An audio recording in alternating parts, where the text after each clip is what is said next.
Class 11 15 अगस्त के शुभ अवसर पर भाषण देने जा रही हूँ। दे सलामी इस तिरंगे को जिससे तेरी शान है, दे सलामी इस तिरंगे को जिससे तेरी शान है, सिर हमेशा ऊंचा रखना इसका जब तक दिल में जान है, जब तक दिल में जान है। स्वतंत्रता दिवस ये दिन हमारी स्वतंत्रता, हमारी मातृभूमि के लिए हमारे संघर्ष और हमारे बलिदानों का प्रतीक है। आज के इस भव्य अवसर पर मैं आपके सामने कुछ विचार साझा करना चाहती हूँ जो हमें प्रेरित कर सकते हैं और हमें अपने कर्तव्यों की ओर अग्रसर कर सकते हैं।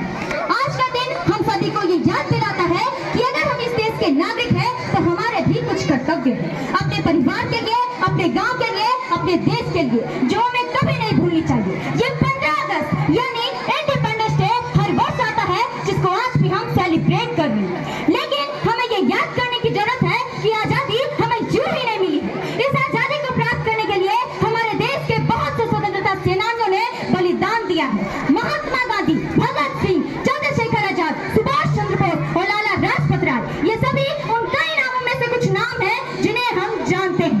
शहीद भगत सिंह कहते हैं कि बुराई इसलिए नहीं बढ़ रही है कि बुरे लोग बढ़ गए हैं, बल्कि बुराई इसलिए बढ़ रही है क्योंकि बुराई सहन करने वाले लोग बढ़ गए हैं। ना तो हमें कुछ बुरा करना चाहिए और ना ही किसी के साथ बुरा होता हुआ देखना चाहिए। कुछ नशा तिरंगे की शान का है, कुछ नशा मातृभूमि की यान का है। हम लहराएंगे तिरंगा हर जगह, यह नशा हिंदुस्तान के सम्मान का है। इस तिरंगे में सबसे ऊपर दिखने वाला केसरिया रंग देश की ताकत और साहस का प्रतीक है। बीच में सफेद रंग शांति, सद्भावना और सभी धर्मों का सम्मान करना सिखाता है।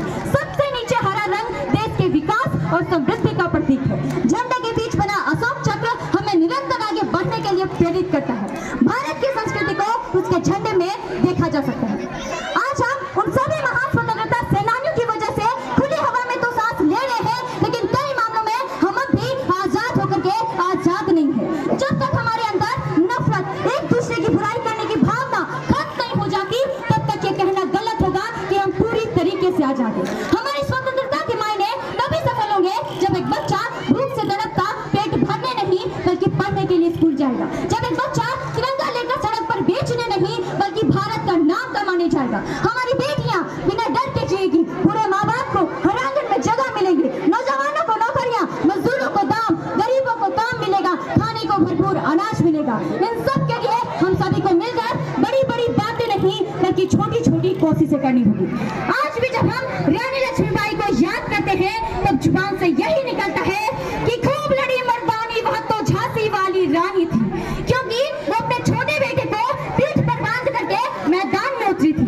ये उन्होंने कभी नहीं सोचा कि वो एक माँ है और एक माँ होने के नाते वो लड़ नहीं सकती।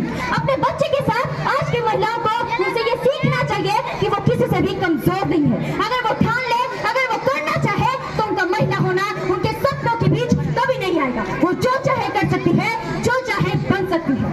अंत में मैं बस यही कहना चाहूंगी कि